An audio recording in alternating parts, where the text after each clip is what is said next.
Perang Pedri berlaku pada tahun 1821 hingga 1837 dan Perang Diponegoro pada tahun 1825 hingga 1830 yang berlakunya konflik yang terjadi di Nusantara pada abad ke-19. Ini telah menimbulkan masalah antara kuasa tempatan dan kuasa kolonial British dan Belanda sebagai faktor utama yang membawa kepada dua peperangan. Kesannya, perubahan politik, ekonomi dan sosial di wilayah yang terlibat. Perang Pedri, kaum Adab yang meminta pertolongan daripada kuasa Belanda pada tahun 1821 di mana tercetusnya perang antara kaum Padri dengan Belanda. Pemerintah Belanda turut mengambil kesempatan dalam melibatkan diri dalam peperangan saudara yang berlaku di daerah Minangkabau. Melalui campur tangan kuasa Belanda telah memberi peluang dalam mencampuri pentadbiran politik kaum elit. Malahan, kedudukan kaum elit juga berada di bawah pemerintahan Belanda disebabkan oleh pertukaran hasil daripada meminta bantuan yang telah diperoleh.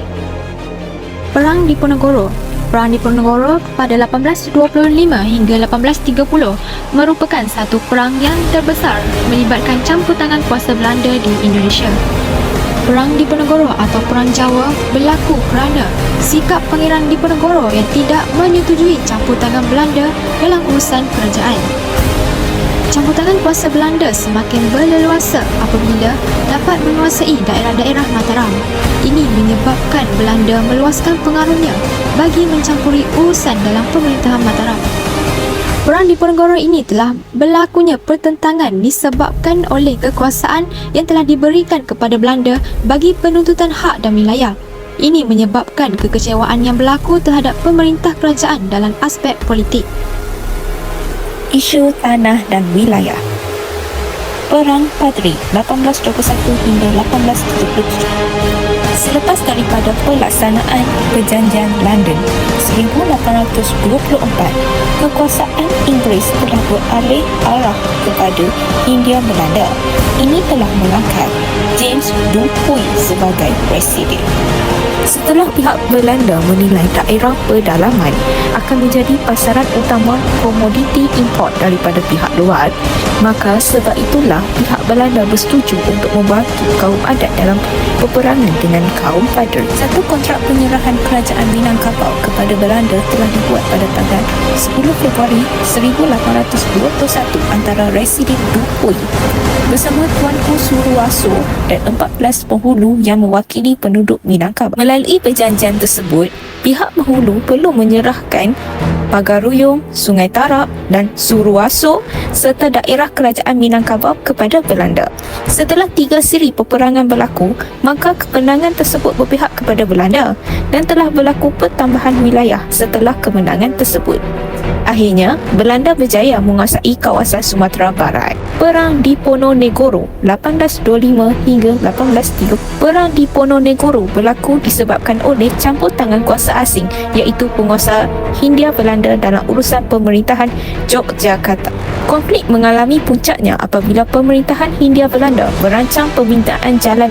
Ini telah menimbulkan kemarahan rakyat apabila projek ini telah mengambil tanah milik keluarga besar Pangeran Diponegoro di Tegal Rejo yang telah terdapat makam keluarganya.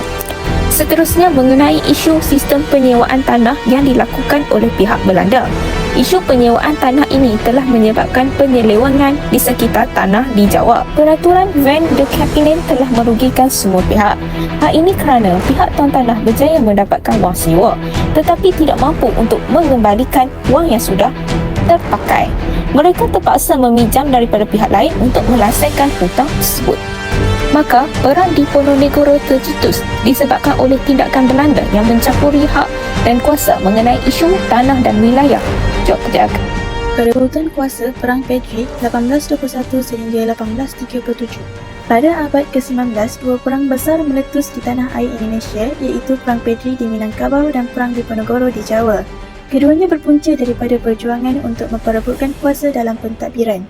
Perang Pedri bermula daripada persaingan kuasa di antara kaum adat dan kaum Pedri di Minangkabau. Kaum Pedri berhasrat untuk mereformasikan masyarakat dengan mengamalkan prinsip Al-Quran dan Sunnah.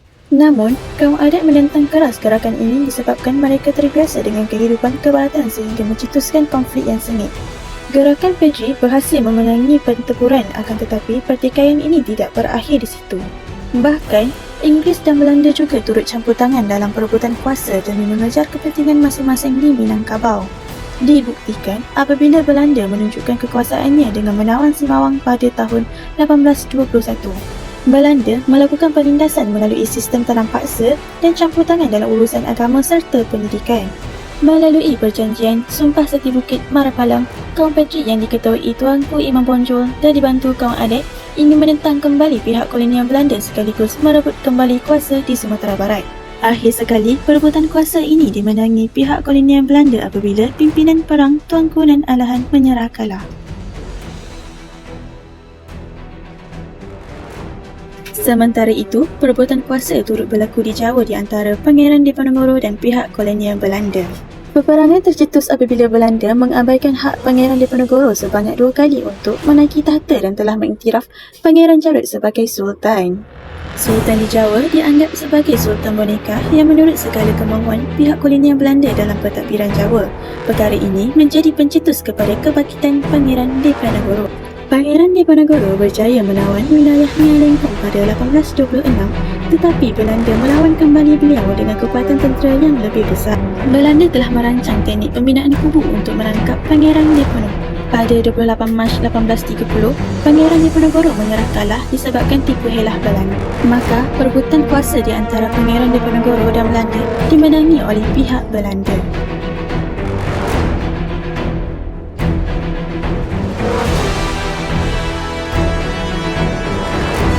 Perang Padri. Pada awal abad ke-19, kaum Padri dan kaum adat telah melakukan peperangan antara dua kaum Minangkabau.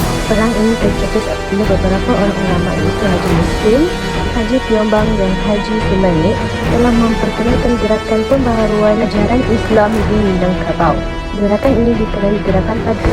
Sebagai contoh, Haji Miskin telah melarang penduduk Pandai Sikat untuk melakukan aktiviti yang berlawanan dengan syariat Islam. Sebagai contoh, aktiviti menabung ayam. Penduduk tidak kisah. Akhirnya, Haji Miskin mengambil tindakan untuk membakar balai tempat tabung ayam. Gerakan Padri yang dibentuk oleh Tuanku Nan Lecin terdiri daripada para ulama yang dikenal sebagai Harimau dan Salapan. Gerakan Padri ini merombak ajaran adat yang lama sehingga berlaku percakapan demi peperangan. Seterusnya, Perang Diponegoro. Perang Diponegoro ini tercetus apabila Ponegoro tidak diiktiraf ketokohannya sebagai pemimpin agama oleh Belanda dan digantikan oleh Pangeran Jarot. Kepercayaan tradisional orang Jawa, Pangeran Diponegoro dianggap sebagai orang yang alim dalam agama iaitu dalam agama Islam. Sebagai contoh, pada tahun 1826, Pangeran Diponegoro telah memenangi pertempuran yang berlaku di Lengkong sehingga masyarakat Jawa menggelarkannya sebagai Ratu Adil. Malahan, masyarakat Jawa memandang Diponegoro sebagai orang suci dalam agama Islam. Sejak pertempuran itu, maka Diponegoro telah menjadi salah satu kerajaan yang telah berkali menambah hati masyarakat Jawa kerana untuk memberi nasib dan menyelamatkan masyarakat Jawa daripada jalan ketidakadilan dan kezaliman. Pemerintahan Pangeran Jarot yang lebih kepada budaya kebelandaan kerana menerima ajaran agama Kristian berbanding pemerintahan Diponegoro. Ketasukan terhadap adat dan budaya merupakan salah satu faktor yang membawa kepada Perang Padri di Sumatera Barat dan Perang Diponegoro di Jawa. Kehidupan masyarakat Minangkabau pada awal abad ke-19 yang semakin bebas dan suka melakukan hal berkaitan dengan agama Islam menimbulkan kebimbangan para ulama Islam di Sumatera Barat. Misalnya, sifat masyarakat kaum adat yang suka melakukan kebiasaan buruk seperti menyamun ayam, menghisap mandat atau candu, berjudi dan minum minuman keras merupakan budaya-budaya yang sering diamalkan oleh masyarakat ketika itu. Selain itu, garis keturunan masyarakat Minangkabau adalah bersifat matrilineal, iaitu yang menerima warisan adalah kaum ibu ke anak perempuan.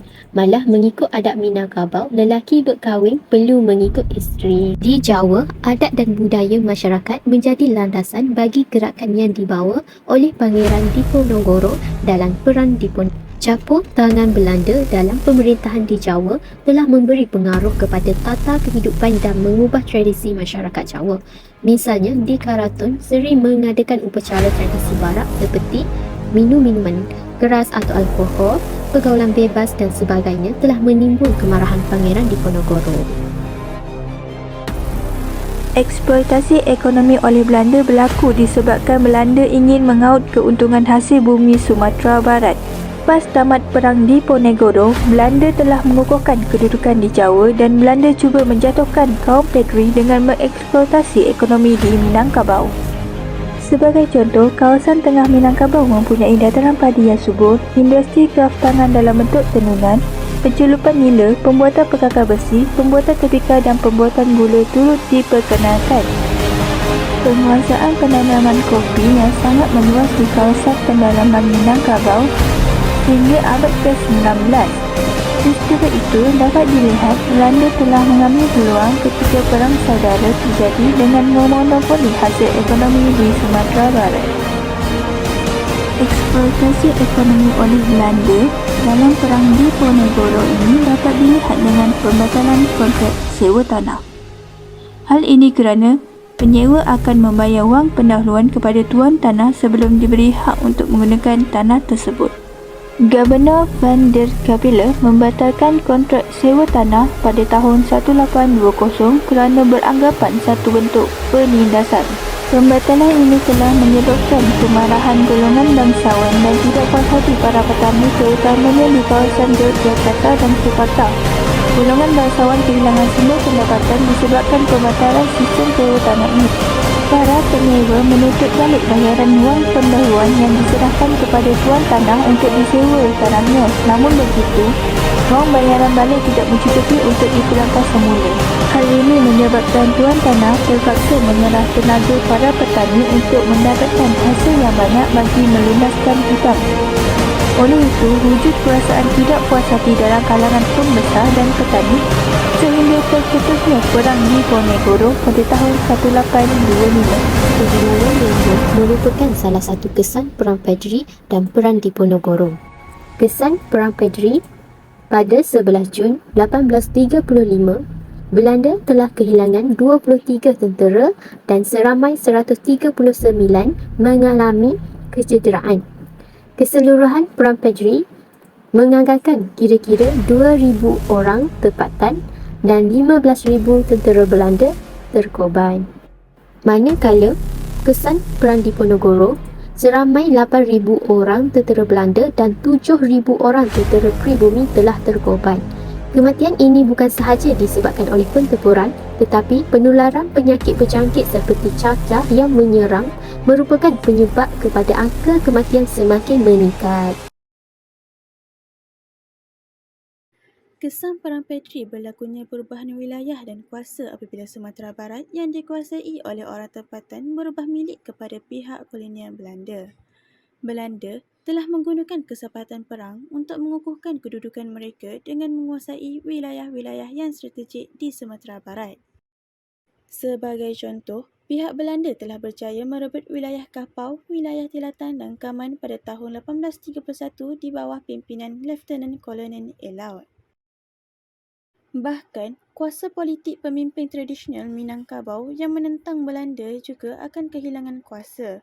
Perkara ini menyebabkan Belanda menjadi dominan dalam pembentukan dan pelaksanaan dasar di wilayah yang berjaya mereka kuasai sehingga berlakunya perubahan besar dalam peta politik di Sumatera Barat.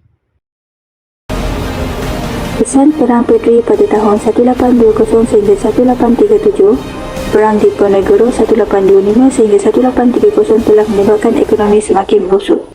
Ekonomi Belanda semakin merosot di Perang Diponegoro kerana penduduk tempatan mempertahankan wilayah masing-masing daripada campur tangan pihak Belanda. Namun begitu, Belanda telah menghabiskan banyak wang sepanjang peperangan sedang berlaku dengan membeli pelbagai kelengkapan perang. Perkara ini telah menyebabkan Belanda terpaksa meminta bantuan 3,000 tentera India British daripada British namun ditolak. Sebagai contoh, Perang Diponegoro merugikan pihak Belanda sebanyak 20 juta gulden sepanjang peperangan. Kos yang ditanggung tinggi disebabkan pembelian senjata perang, kos pendapatan dan kos lain-lain. Ekonomi penduduk tempatan terjejas di Perang Pedri kerana di bawah penguasaan Belanda.